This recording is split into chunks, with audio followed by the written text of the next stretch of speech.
Conservation Development Services.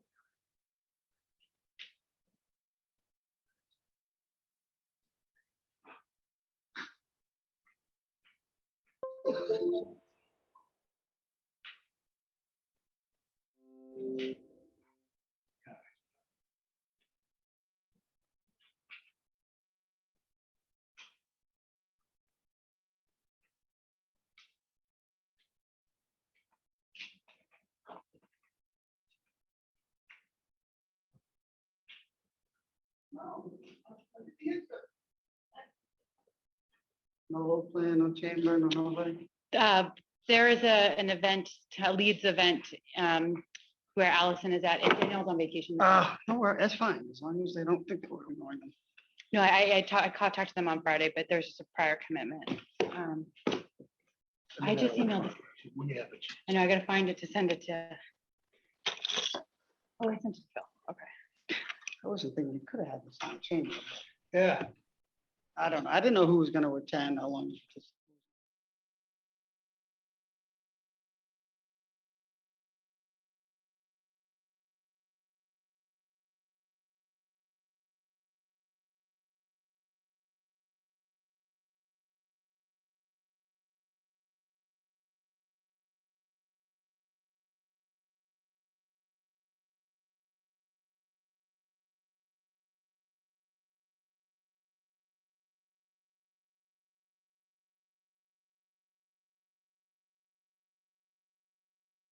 The data we had actually attached.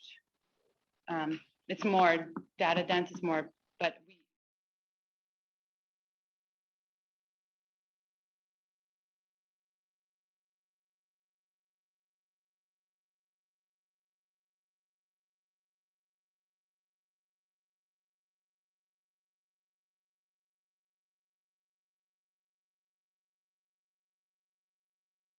One. I just sent Counselor Chow and Counselor Drinkwater the presentation in to your Gmail, so hopefully. Anybody else on that one? No, that's just LTC.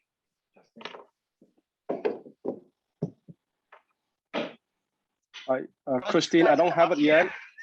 You're too far over there. Oh, you want to see that? They just are here to listen.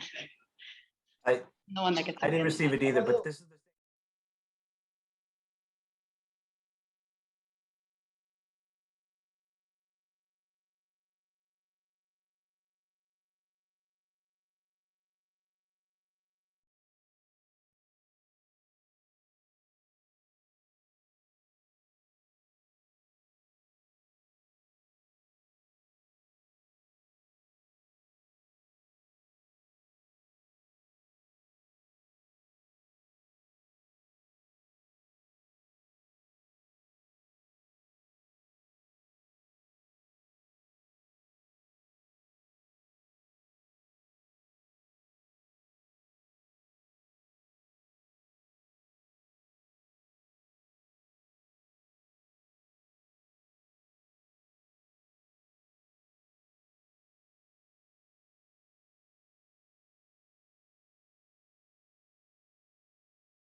if there's no questions from members of the subcommittee, we're still waiting for the presentation to be loaded from planning development. So any thoughts, comments, Councilor Drinkwater, Councilor Chow? Hopefully you've joined us.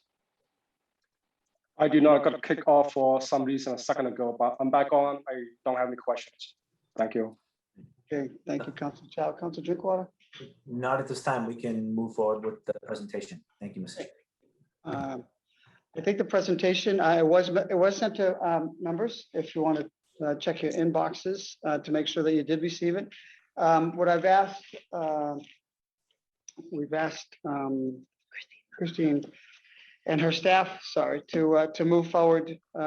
Actually, to start with the phase one. This was the local rapid recovery plan that we talked about in the past. And then there's also the next phase, if you will, or the next plan for the rapid recovery plan for businesses in the city of Lowell. So with that, I see that we are live. And why don't we go right to you, Christine, for maybe a recap of phase one that you did present a couple of months ago to the city council on efforts being made post-COVID to help businesses downtown. And then we'll move on to, again, what we've done in the next phase. Thank you, Councilor Elliott, for calling this meeting. For the record, my name is Christine McCall. I'm the Assistant City Manager and DPD Director, and I'm joined by Maria Dickinson, the Economic Development Specialist, and Tom Lamond, the Economic Development Assistant. We are hopeful our Economic Development Director will start soon, and we'll have that announcement for the council. So I just want to thank Councilor Elliott and the subcommittee for calling this meeting. As you all know, there's been various motions related to downtown in the past few weeks. Mayor Leahy had one about meeting with downtown businesses in the rapid recovery plan. We had Councilor Mercier asking what the city's vision for downtown, the heart of the city. Councilor Noon also recently at the last meeting wants DPD to work on a comprehensive list of incentives and funding and tax programs that will encourage upper floor development in our downtown. So I thought I'd just kick off. I don't think we'll be able to answer or solve all of those motions tonight, but I think this rapid recovery planning process is a first step. And so I thought I'd give a little bit of a project background. So the Rapid Recovery Program is a planning grant offered by the Massachusetts Department of Housing and Community Development. And the goal is to develop actionable project-based recovery plans tailored to the unique economic challenges and COVID-related impacts to downtowns throughout the state. So the state is actually using this opportunity to get baseline data of how COVID impacts across businesses across the state. And then we've been matched with a consulting firm to create a actionable plan for our downtown. So we have so far have collected primary data that measures the COVID-19 impacts for our businesses. And then by the end of this process, we hope to have a data-driven plan that will help in our recovery. There's approximately 16 large communities participating in this program. There's 43 small communities, and there's a map. So not every community in the state of Massachusetts is participating in this program. It was a competitive grant round, and so we are receiving $90,000 in consulting services from Stantec to help us with this plan. This plan is running from May to end of August. And to give some context, we had about $200,000 to do a citywide parking study. So this is actually quite a significant amount of resources that we're dedicating to working with our students. So the planning schedule of the program, phase one happened from April to May, and we're calling phase one diagnostic. So we conducted business outreach with an online survey. We had it translated in Spanish, Portuguese, Khmer, and English. And we also kicked off bi-weekly meetings with our consultant and the business community. Phase two, which is where we are right now, will take place from May through August, which we continue to meet with bi-weekly with the business community. We've done additional community outreach. Staff was at the recent downtown neighborhood meetings, the sidewalk meeting with the police department. We also tabled at the farmers market on Sunday, and we were able to also receive a lot of community feedback from residents about what they want to see in the downtown. So while this is a business community driven plan, we also want to make sure that residents and visitors want to be downtown, so we want to get their feedback as well. And right now we're moving into consulting with subject matter experts. So in phase one, we got a diagnostic of the downtown, of businesses, what the impacts were. We learned a lot of lessons. We put together some project ideas. We brought it to the business community. We asked for their feedback. And so based on the feedback of the business community, we're actually going to consult with subject matter experts to actually help us develop some projects. So the study area is, So can we just pause for 1 second? Can members see the presentation now that I believe it's been loaded? We just want to make sure we're on the same page as, can we see it or can we not see it yet? I'm not seeing it on the screen, but I did receive it by email, so can follow along that way. Okay, just trying to. Same here. Okay, I'm just trying to make sure, there we go. That's the presentation. Is it on LTC?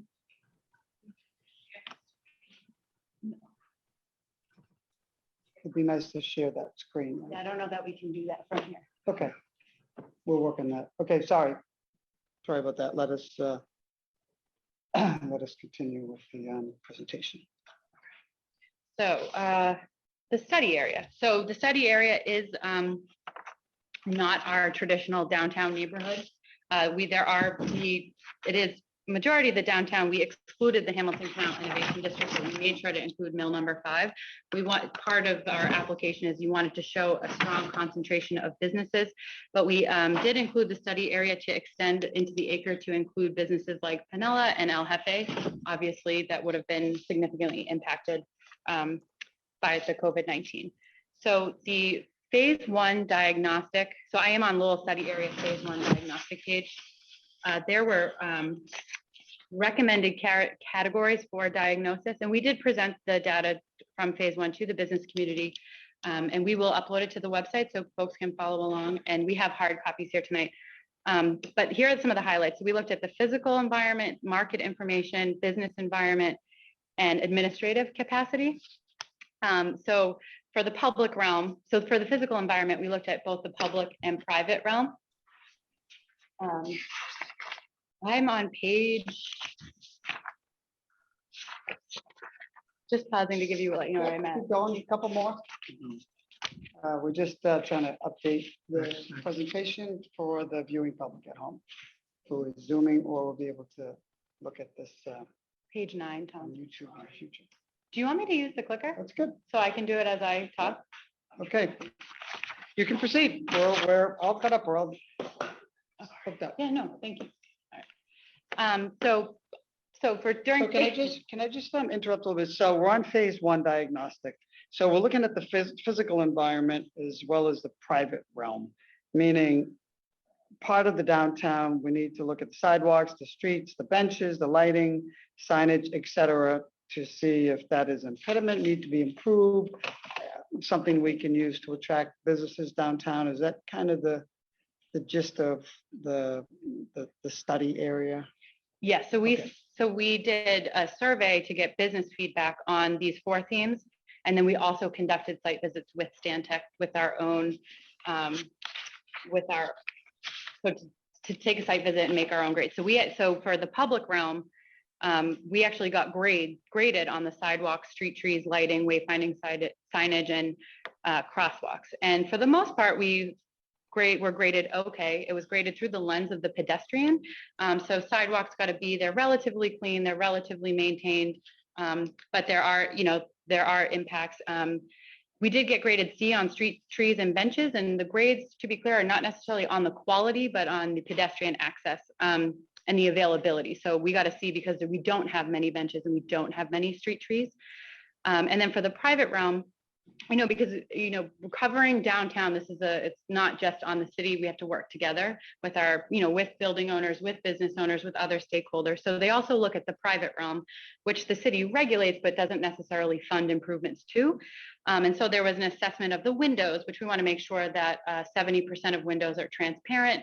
Lighting, we want to make sure things are bright. Outdoor dining and display. And then How did we fare in some of those? Because those are significant. so for windows, we got a B, which is Yeah. not bad. I think there's some regulatory enforcement that we can work and some programs with our sign and facade. Outdoor dining and display, We did not get graded on the quality because I would argue we have great streeteries now that they're painted. It was actually on the number. And while we have a number of streeteries, our consultant identified that there's capacity for more, but that there's also capacity for additional retail spillover onto our sidewalks. So we got graded a C on that. And then sign and facade, which is signage, and then painting, we got a C. We found that businesses in the study area had too many signs that didn't actually communicate what their business is. There's a lot of sign litter, and then facades need to be improved. Painting, chipping paint, signs, things like that. And so the great part about the phase 1 diagnostic is it helps us understand what our downtown needs, and then we can cater programs and projects at the end of the plan to address them. So we also looked at market information, which is, population, age, educational attainment, jobs, and housing. That's all included in the phase 1 diagnostic, and I can get into the specifics if you want. But I think just understanding, what the trends are and who we're dealing with, the community that lives downtown as well as does business downtown is important as we craft those plans. What if Councilor Drinkwater, Councilor Chow, you want to get into that now, later? Downtown trends, population. Thank you, Mr. Chairman. I do have some questions, but not specifically on any particular slide. So maybe we can wait until the end of the presentation. Sure. Okay. I think Thank it'd be you. good to have that information for the next, maybe when the council meeting when we come up, because I think that's an integral part of how do we sustain the downtown, who is supporting the businesses, how do we expand, looking at population, looking at age, looking at trends, looking at where they're coming from. So, okay, thank you. Sure. So the other thing, we also looked at the business environment. So we know we have 666 businesses located in the study area. And it's a mix. We have a wide variety of businesses. We have about 7% is food service, 10% retail, 11% healthcare, 11% is considered other, and then 12% professional, scientific, and tech. And then, admin capacity. So part of this program, I won't get into too many details, but the consultant is helping us identify and review various touch points businesses have with City Hall, and we're reviewing how we can better serve the needs of our businesses through a variety of programs. So the key takeaways, I guess, for public realm is that there are placemaking opportunities are underutilized or absent. Plazas and benches are disconnected from activity centers. Downtown is just disjointed, creating a feeling of separate, distinct areas. We have quite a large downtown. And so I think sometimes within the downtown, different streets feel like almost different neighborhoods. Roadways and sidewalks are varied, so we have different design standards depending on where you are. And then most of our wayfinding is geared towards vehicles, which is great. We want to make sure cars know where to park, where to go, where the activity centers are, but we also want to make sure there's appropriate signage for pedestrians. And I will just make a quick note, DPD is working on a wayfinding master plan. We did present this to the council, and we are going to soon, we'll be doing a pop-up community engagement to showcase the preferred design. So we are working on it, which is great. Some private realm key takeaway is we have a lot of character and we have a lot of great bones. But we definitely have a need for functional and aesthetic improvements. There's more capacity to utilize our sidewalks and on-street parking spaces for dining and retail displays. A lot of windows are dark or blocked, and many buildings have pedestrian scale windows, but most are not transparent, which does not make for a pleasant pedestrian experience downtown. Many properties are vacant or underutilized, and then building maintenance is an issue. We go into the business survey. So do we have any thoughts on building maintenance and how we have businesses are struggling and property owners are as well. Probably the last thing to do is have any money available to improve their facade, but it is, I think, sets a perception.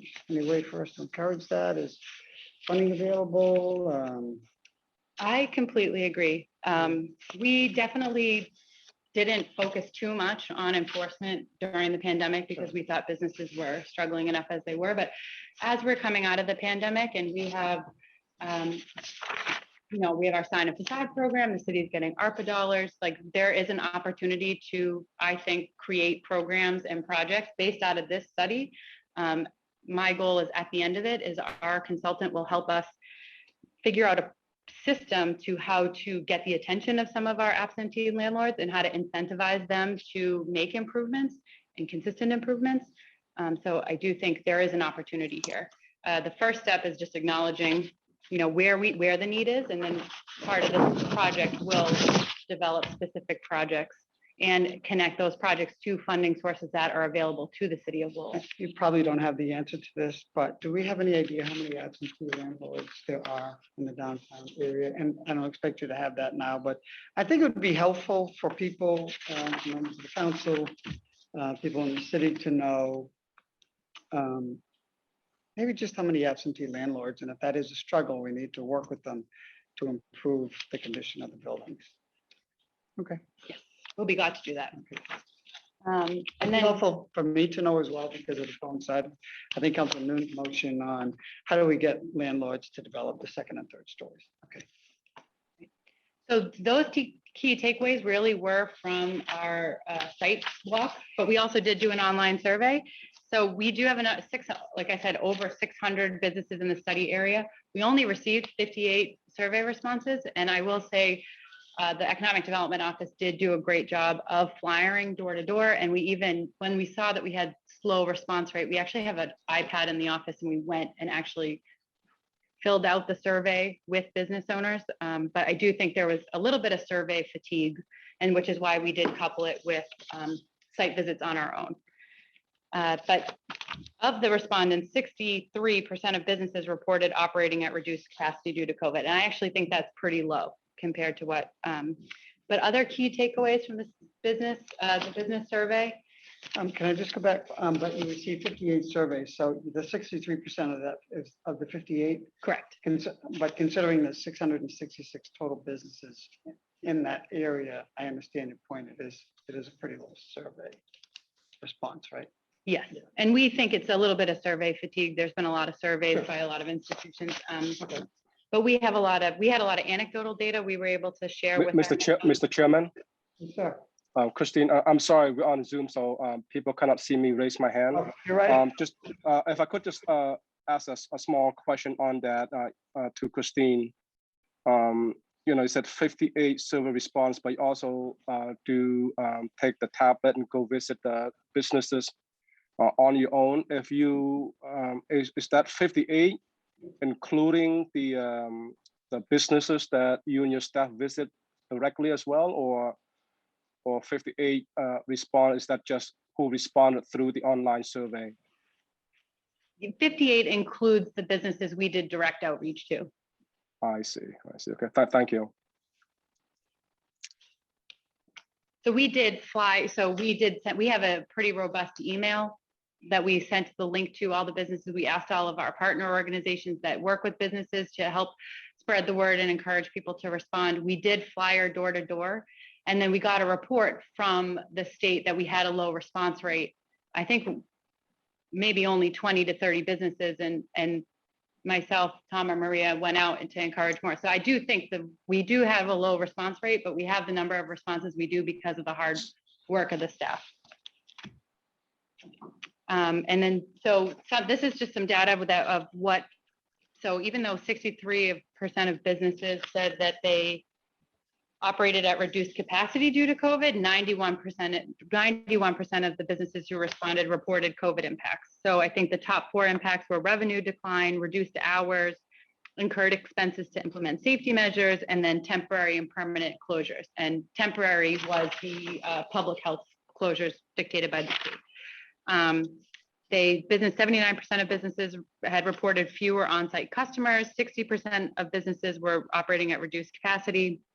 44% of businesses had to establish alternative modes to sell and deliver products. 67%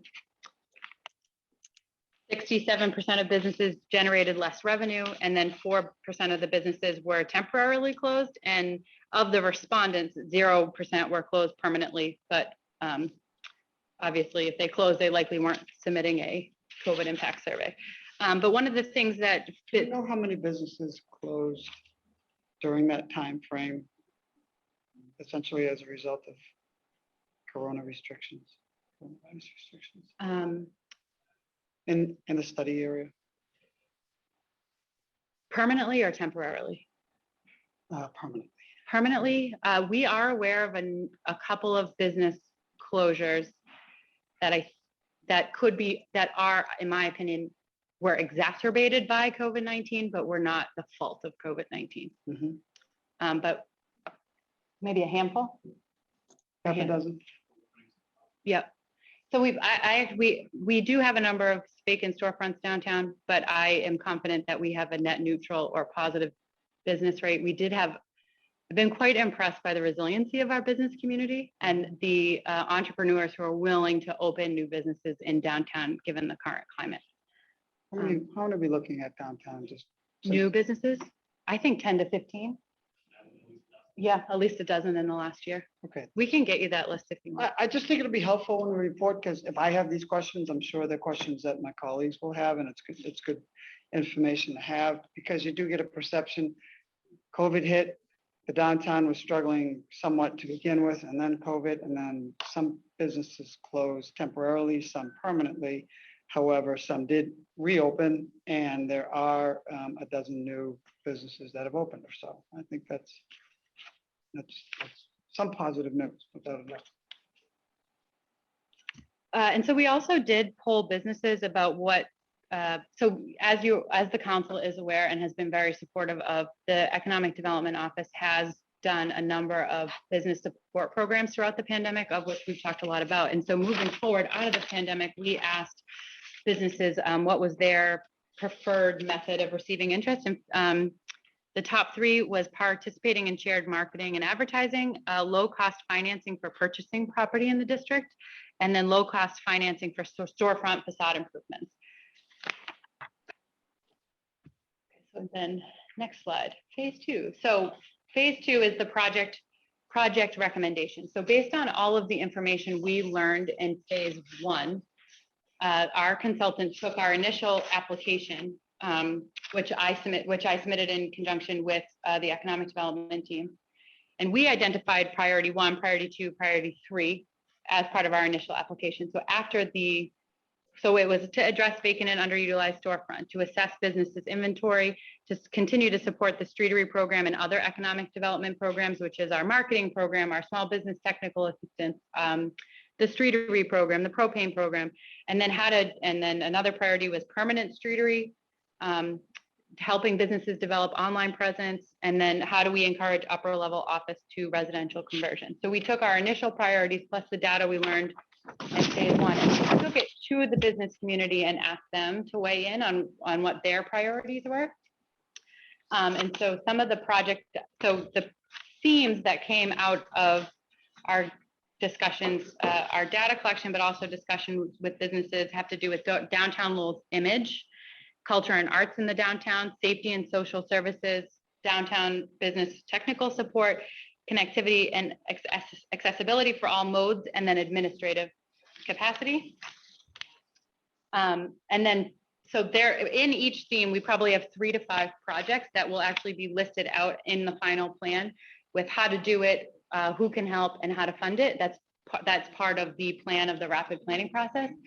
But through this rapid planning process, not only are we connected with Stantec, our consultant, we have the unique opportunity to be connected to subject matter experts throughout the state. And so after talking to the business community, they really found that local and small business technical and financial support, pop-ups and vacant storefronts, initial downtown neighborhood business improvement district programming and feasibility study, an operational and capacity review, which is really integrated business and city coordination, and then a rapid website development and digital marketing that focuses on small and minority and women-owned businesses. So these are these project ideas. We are actually going to be connected to a subject matter expert. We're in the process of scheduling 2 meetings for next week with our business community to sort of talk about they're going to bring the subject matter expert in, talk about best practices for projects like these, and then we're going to talk about Lowell specific issues So for example, pop-ups and vacant storefronts. This is something I was working on even before I worked in the economic development office, and it was always a challenge about, getting the property owner to, it costs them money to have a pop-up, right? It's insurance, it's lighting, it's access. And so how do we incentivize pop-ups, but then how do we make it so that the property owner is protected, but that also the business is also protected? Can you explain pop-up? Maybe you did, for me. Pop-up in a vacant storefront. What's a good example of? a Sure. business? So we have a lot of really incredible small entrepreneurs in the city, Yeah. and I think we have a great small entrepreneur ecosystem, but a lot of them aren't financially ready to take on a downtown storefront, especially a downtown storefront that needs a lot of physical improvements. So while a long-term goal for our office is to incentivize property owners to make those physical improvements to spaces and move in ready for entrepreneurs, in the meantime, businesses that are online or just getting started or just graduated from E4All, they want to test the market. So they just want to try a brick and mortar store for 3 months. And so a pop-up, there's a dual benefit. The business can can see how it is to manage a brick and mortar store. Can they handle it? Can their business scale? And then two, it's a great opportunity for the city to fill vacant storefronts. So which improves the pedestrian experience, which encourages people to shop downtown. Okay. And therefore makes a better I think downtown. that's helpful, and maybe for the next meeting, at the city council meeting, when we bring this in the report, it would be good for you to join us and just describe that, because I think there is a notion that we have to attract more businesses downtown, all small businesses, entrepreneurial, but there is a cost to each storefront in getting that business ready for their particular business, whether it's a bakery, a restaurant, or any other type of. And I understand that makes sense. So let's give them 3 months. Let's see how the business goes. Like, I don't know, let's say the ramen noodle. I don't know if they're coming back or not, but it does take some investment to start a business like that. And I think there's a perception that it's easier than we think it is. Okay. Members, questions? I'll just holler out, because I can't see anybody over there. So the subject matter experts will help us take best practices for other communities, work with our business community to then create a program that works for Lowell. Because there's a lot of great planning ideas out there, but as we all know, Lowell's a unique place. And so we are going to have subject matter experts help us figure out how to make this successful here and sustainable. So year over year, it's something we can do. And that's part of the operational and capacity review. It'll help us determine who is the best team department to run a program so that it is sustainable for year over year. And then phase 3, which is the plan, we obviously don't have it yet. We anticipate completion and publication end of August, early September. It's a list of actionable projects to address unique challenges facing our downtown Lowell business community. And then I'm hoping that we will create, I'm not hoping, it is a goal of this plan to create scalable projects and programs that we can then apply to all of our business communities, that business districts, so that it's not just assisting downtown, but we'll be assisting every business district throughout the city. So that's the end of my presentation, and I'd be happy to take any questions. Councilor Chow, Councilor Drinkwater. Thank you, Mr. Chairman. I don't know if Councilor Drinkwater wishes his hand or not. I can't see anybody yet. I have a general question through you, Mr. Chairman, to Christine. Thank you, Christine, for the presentation. Thank you and your team, including Maria Dickinson, for doing the hard work, putting together this presentation and putting together the survey. And I know you always do the legwork of visiting the store yourself if you don't get the right information like you did with the COVID-19 small business funding. Just for clarification for me and for the public out there watching, I know that the rapid recovery plan, is it mostly focused for the downtown area? But I hear that you included the acre area, business area as well, and the Pinella and Merrimack Street. That's still considered downtown in my mind. And I know the downtown area businesses got hit probably the worst in the city of Lowell. As a general numbers.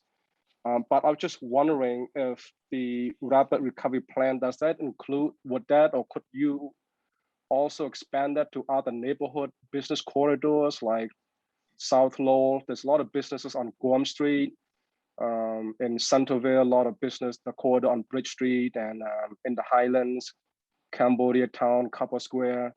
I I know that all the businesses, especially small businesses, are impacted or have been impacted by COVID-19, but maybe not to the same degree as the downtown, but they still are affected.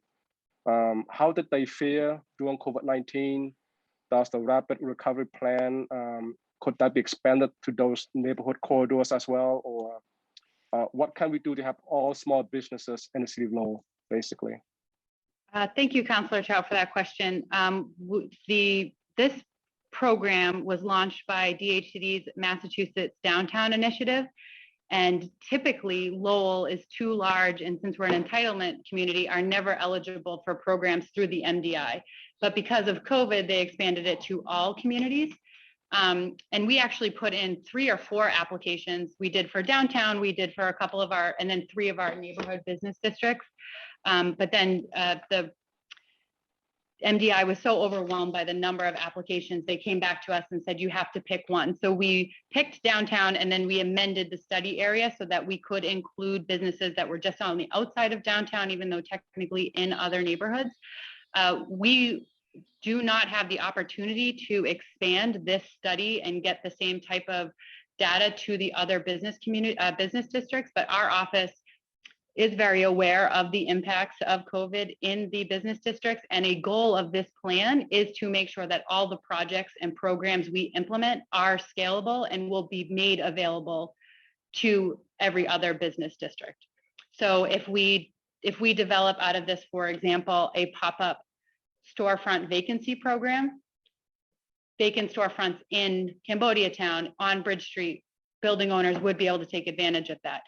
I was going to use the Streetery as an example, but the Streetery program is already citywide. It's just downtown businesses seem to have taken advantage of it more. So we do understand that every business district has been impacted by COVID. We are constrained by the grant program about the study area, but we have been very focused to making sure that whatever we develop as part of this will work everywhere. And we've made sure that all of our materials are translated in the 4 languages. Even though downtown is primarily English and Spanish, because we do communicate with all of our business communities, and business districts that are not located downtown still can participate. I hope that answers your question. Does that help, Councilor? Yes, thank you, Christine. Thank you for your answer. No more questions. Councilor Drinkwater? Thank you, Mr. Chairman. I did have a question. I wanted to refer back to the survey where in a couple of the survey responses, I know, Christine, earlier in the presentation, you had mentioned that the city was trying to work with some of the absentee landlords about improving their storefronts to improve the overall image of downtown. It seems like a number of the incumbent businesses, based on the response, also wish to be able to improve their own storefronts, facades, and low-cost financing to help make some of those improvements was one of the things that they were looking for.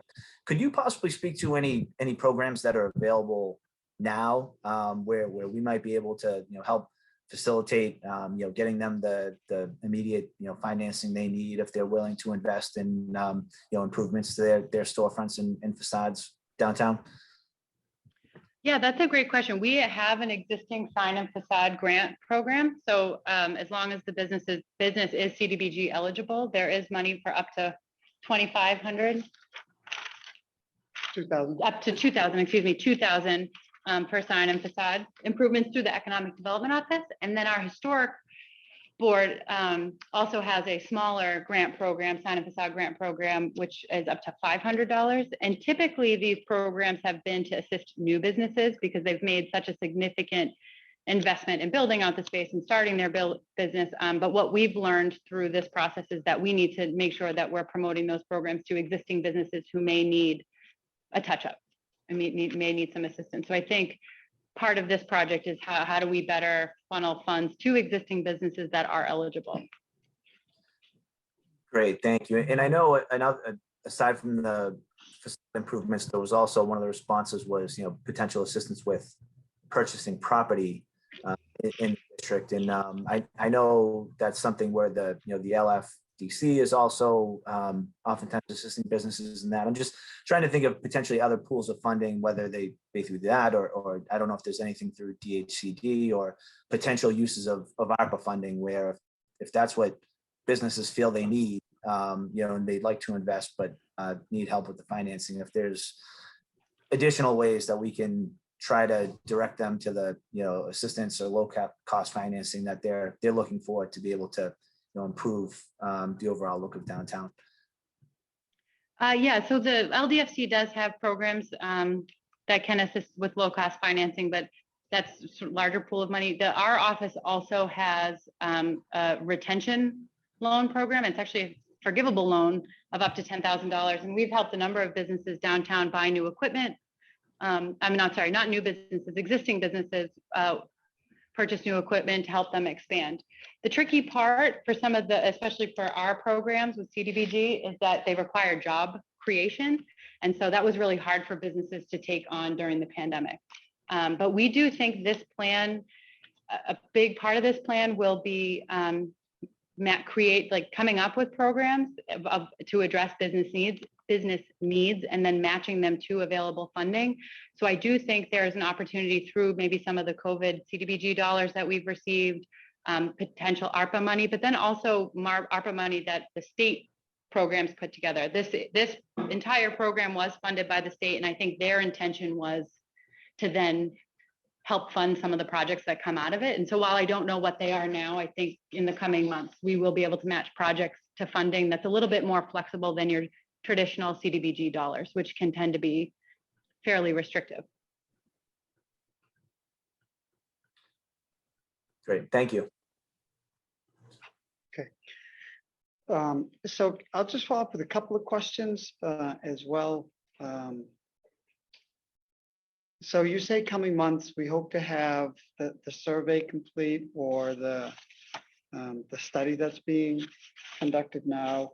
And with that, we'll come back recommendations on, let's see, what's his phase 2 here. Is that correct? So we've already developed, Council, I think you stepped out when I said this, we came up with themes, and then we have about 3 to 5 projects that we've developed as part of the themes. Okay, And then so by the time this project I see. ends, we'll have actionable projects. So not only is it, okay, you should do a beautification task Right. force, it'll actually spell out how we should do it and Okay. who should work together and funding available. So I'm hoping by the end of the summer, early fall. Okay, then you're looking at street eateries, the facility improvements, the pop-up business. Okay. Yep. Sorry, I did step out. Floating loading docks. What, there's a challenge with loading docks and opening businesses because of lack thereof. So one of the things we actually heard a lot more so during the parking study than we did through this planning process, but we're going to take advantage of this planning process to address this issue because the parking study, that's not really what it was for, Right. is that downtown business owners have trouble with loading and unloading. Okay. There's not enough space. The times are confusing. So there's this best practice out there about floating loading docks. And so how can we work together so that when business owners need to load and unload, they have the space to do so, they have the time to do so, they won't be enforced against. And then also it doesn't impact customers. That's because customers is who we want in the front metered spaces. So when it comes time, when I bring this report in, I'm going to say within the next couple of months, these are the 5 themes and project ideas that are going to come out of, and we're going to implement through the rapid recovery plan. That makes sense? Yes, Okay. and that's true. Okay, good. So if there are no other questions from members joining by Zoom or any other thoughts or comments here from you or staff, then I'd like to move into sort of the second concern with businesses downtown. And we've heard it from certainly motions that have been filed and business leaders and residents downtown is the impact of the homeless downtown. And how can we help? How can we improve? How can we address some of the issues think we've kind of heard it quite kind of frequently. People going to the bathroom downtown or perhaps sleeping in doorways. And I know that we're doing outreach and homelessness and it's a significant problem and it's not going to be solved overnight. However, how can we, in conjunction with the rapid recovery plan, also address some of those issues that are concerned to residents and the business down there? And I know it's members, it's not part of the Council Chow, Council Drinkwater, it's not part of this presentation, but Christine and her staff have been working on it. And I would just like you to run through some of the ideas. Sure. Thank you, Councilor Elliott. So you're well aware of Mary Shannon Thomas and she's our Director of Homelessness Initiative. She's been working very hard to coordinate with all of our service providers in the city to address individual homelessness through, the Economic Development Office and through this planning office. We have heard what impacts to businesses this can cause. And so some of the things that we've heard is, who do you call when X incident happens? And we've had a number of productive meetings with business owners in downtown, to connect them to the right resources. We find that, to address individual homelessness, we really need permanent supportive housing in the city. And that's a big investment that takes a lot of coordinated effort, and that will help address the number of adults, unhoused adults that we have in the city. I think the issues in our downtown are really 3 to 5 individuals. And so our rapid recovery plan, so there, and sometimes those individuals have all the services that are available. So we have to get creative and we have to make sure that we're tracking. So we've made sure to provide business owners with the correct resources and contact information to who to call when things happen. But as part of this rapid planning process, because we have access to subject matter experts, we've asked our, so homelessness is not a subject matter expert available as part of this program. However, our consultant has gone out and asked other other consultants that they've worked with. So some of the things that they've come up with is. Can I just go back for 1 second and ask a question? So you seem to have identified some of the problems downtown to a limited number of individuals. It's not a big group of individuals. That's my understanding from feedback from businesses. Okay. So it's the same individuals over and over that are kind of just downtown and they're looking for resources. That's where they're hanging around. That's where they're okay. So we've asked the economic development team, we want to leave it up to the experts within DPD to handle coordination with our service providers. But sure. We want to make sure that we're assisting our businesses the best that we can.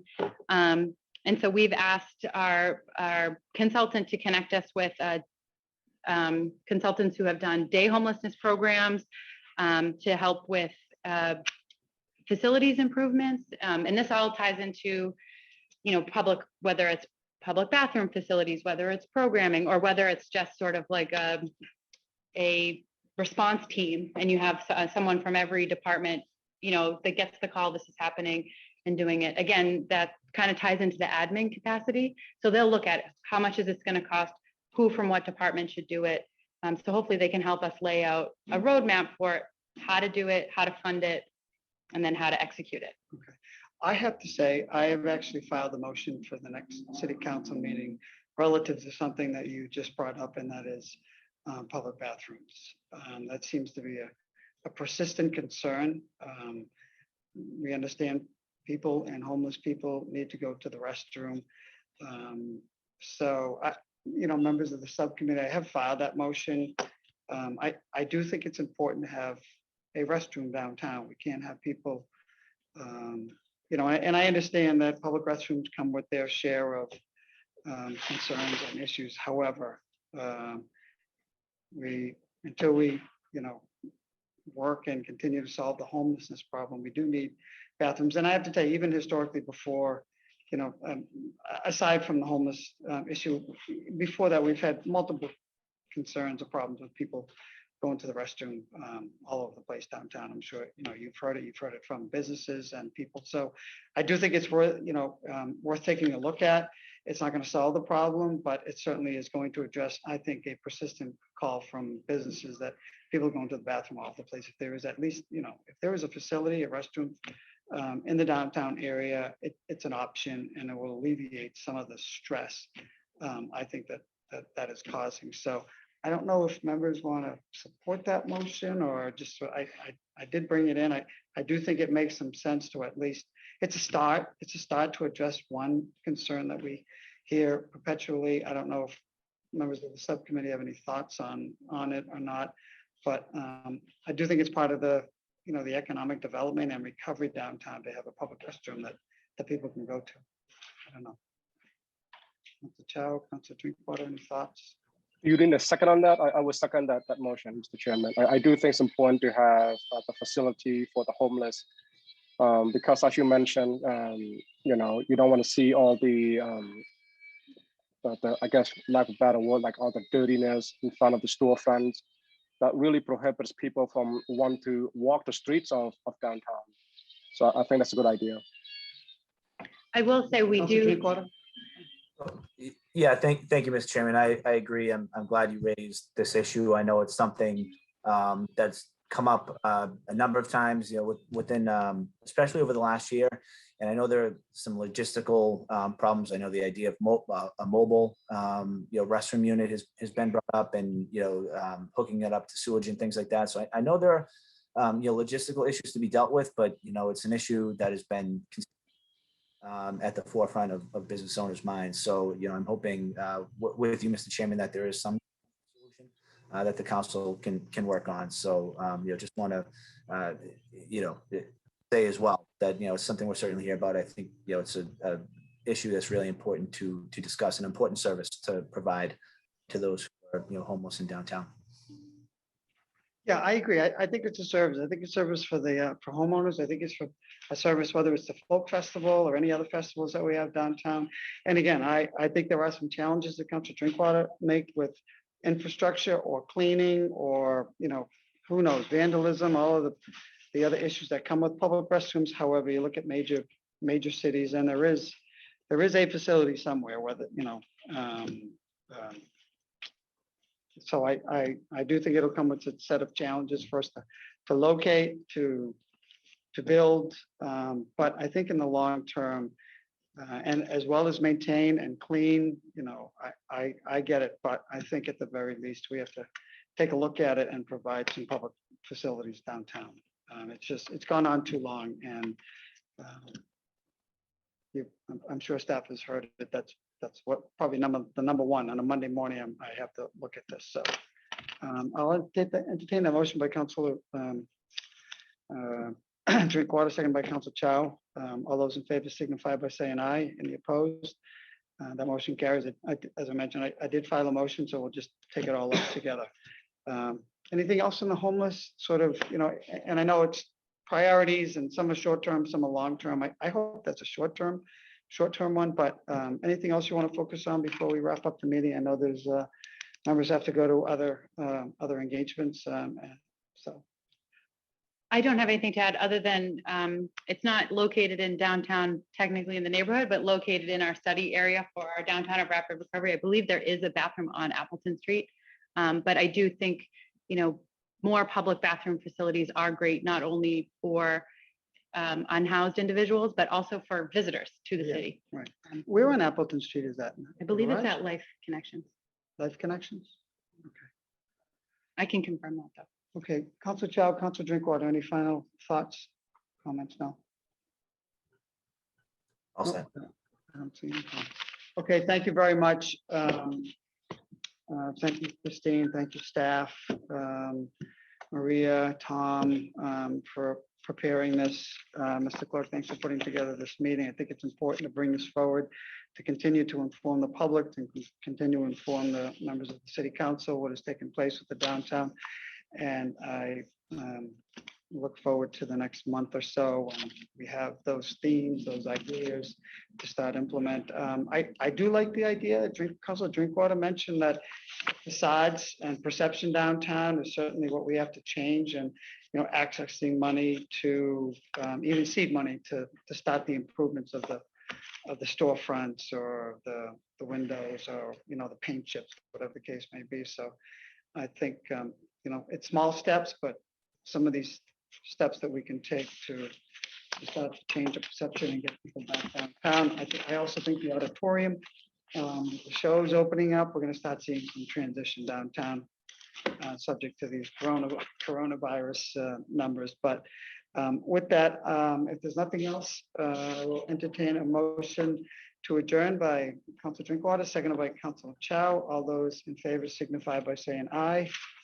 And the opposed, that motion carries. This meeting stands adjourned at 4:59. Thank you, everybody. Thank you. Thank you.